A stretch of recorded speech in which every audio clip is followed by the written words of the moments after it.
Riders on the storm. Bom dia, boa tarde, boa noite, boa madrugada. Qualquer hora é hora de estudar. Vamos dar continuidade a texto argumentativo. Hoje nós vamos falar das características. Características estas que eu sempre coloco em todas as aulas, inclusive já até, de certa forma, antecipei na aula anterior, certo? Olha só, para começo, texto dissertativo argumentativo, quando você tem um texto argumentativo, você irá argumentar. Não se esqueça que o argumentativo é o poder do convencimento. Você precisa de algo para convencer alguém a acreditar naquilo que você fala, correto?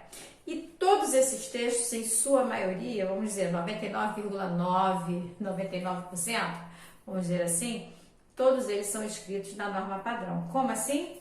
Olha lá, é essencial que o texto seja escrito seguindo a norma padrão da língua. Isso concede respeitabilidade aos argumentos apresentados. Por quê? Se você está buscando argumentos, essa respeitabilidade é porque você está utilizando a sua língua materna da forma mais perfeita possível, correto? Você irá trabalhar com a escrita gramatical, você trabalhará com a concordância, você trabalhará com a conjugação verbal. Afinal de contas, você estuda verbo há quanto tempo? Verbo não, né? Verbos. Há quanto tempo? Desde que você era primeiro ano, esse primeiro ano atual, né? Do ensino fundamental 1, que é conhecido também como classe de alfabetização, porque lá já começava com passado, presente e futuro, né? Então vamos que vamos, né? Vamos buscar as melhores palavras, não é colocar aquelas palavras difíceis, não. É colocar bem dentro da norma padrão, sem fazer uso da linguagem coloquial, da informalidade, certo? Escrever bem, que eu tenho certeza que todos sabem, correto? Objetividade. É necessário que você seja objetivo. Você não pode ficar dando a volta ao mundo, enrolando no assunto que você vai escrever. Quando conversa-se, né, pode-se trocar, dar uma parada, dar uma pausa, mas quando você está em um texto argumentativo, isto lhe é proibido, não tem pausa. Na escrita, não. Na escrita, você deverá seguir a norma certinha, correto?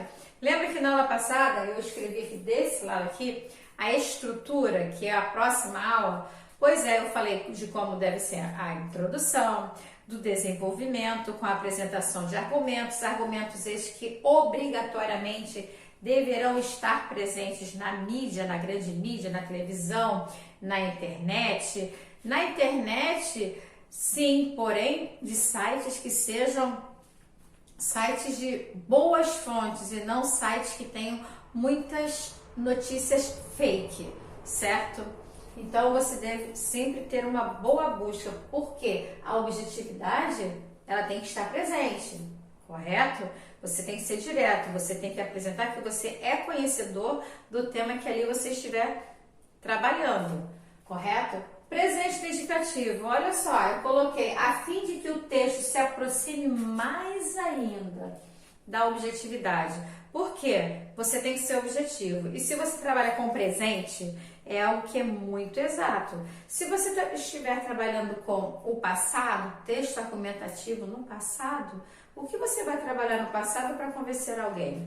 Se você, preste atenção, se você estiver trabalhando numa dissertação argumentativa, você pode sim fazer uma alusão a um dado histórico, a algo que aconteceu no passado. Até porque você vai até trabalhar com a intertextualidade, você vai trabalhar com a interdisciplinaridade, você irá apresentar que você detém o conhecimento, e isso aí é valiosíssimo. Porque a intertextualidade, ela está ali para quê? Para defender um argumento.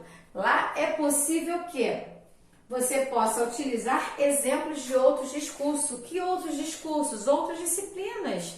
Você pode trabalhar literatura, você pode trabalhar filosofia, você pode trabalhar a sociologia, qualquer matéria, como eu falei na aula anterior. Até porque você mostrar que você detém o conhecimento, que você sabe trabalhar com ele. Assim como eu pedi para vocês também trabalharem citações. Lembra disso? Que não deve ser no final de uma conclusão, nem no início, nem no final também de um argumento, mas no meio para confirmar o que você está dizendo, para ilustrar o que você tiver ainda a dizer, eu já disse. Lembra que eu falei isso na aula anterior? Porque vai mostrar que você tem o conhecimento.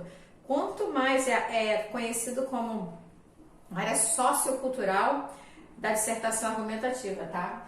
Então, isso é valoroso demais, super valioso. Aí, olha só, terceira pessoa do singular ou primeira pessoa do plural. Essa primeira pessoa do plural, ela também é chamada de genérico, tá? Eu prefiro, eu exijo que vocês, meus alunos, não escrevam na primeira pessoa. Por quê?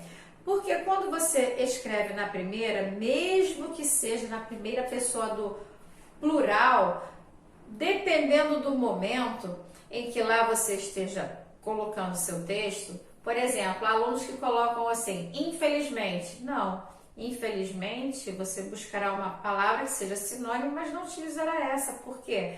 Porque infelizmente é algo que você, de repente, pensa que aquilo ali não é bom para você, mas pode ser bom para outros. Pode ser infelizmente para você, mas não para outros. E nesse texto você tem que ser imparcial. Então, veja, e quando você vai fazer uma prova, seja a prova da escola, seja a prova do Enem, seja qualquer concurso, você precisa ser impessoal, você precisa ser neutro, você precisará de ter o conhecimento, trabalhar com o fato que é real, porém, preste atenção, porém, a impessoalidade, ela tem a obrigatoriedade da presença.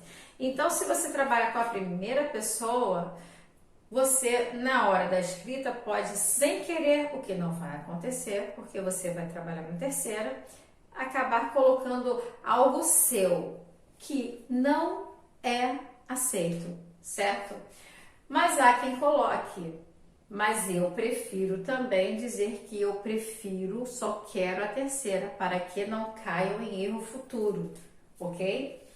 Aí vamos ver, seguindo o caráter da objetividade do texto, que nós já comentamos, é importante que o autor exclua a pessoalidade. Lembra que eu coloquei sobre infelizmente?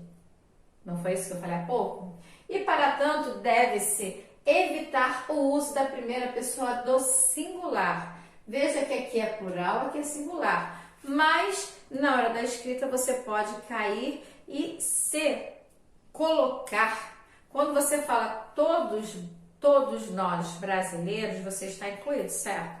Agora, todos nós brasileiros, ok. Dependendo do contexto, você poderá colocar a sua pessoalidade ou não. E é um perigo que eu acho desnecessário. Se eu posso não correr perigo, para que correr? Então, escreve-se na terceira pessoa. Eu prefiro. Terceira pessoa. A primeira pessoa do plural não, mas a terceira pessoa, seja singular, seja plural, fiquem à vontade, ok? Mas eu preciso explicar, como eu sempre falo para vocês, eu preciso explicar a matéria. Porém, eu estou dizendo o porquê da exigência da terceira pessoa somente, não utilizar a primeira, certo? Clareza, precisa ser claro e direto, você não pode ficar enrolando, que é na linguagem coloquial, é encher linguiça, né? Que você fica rodando, dando volta ao mundo e não fala nada. Repete palavra, repete orações e não tem novidade. Desnecessário, senão o seu argumento fica falho. Informatividade. Preza pela veracidade. Pela veracidade, o que é veracidade? Verdade. Das informações que expõe.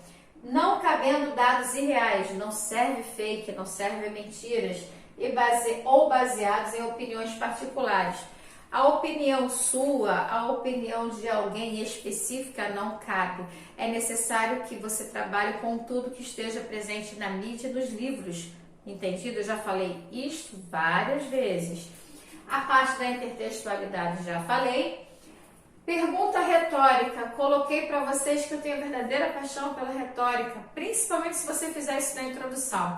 Você lerá os textos motivacionais. Se não tiver texto motivacional, existe a possibilidade? Sim, existe. Aí você só tem o tema a ser desenvolvido, ok? Então, ao longo desses anos, o que você aprendeu sobre esse tema?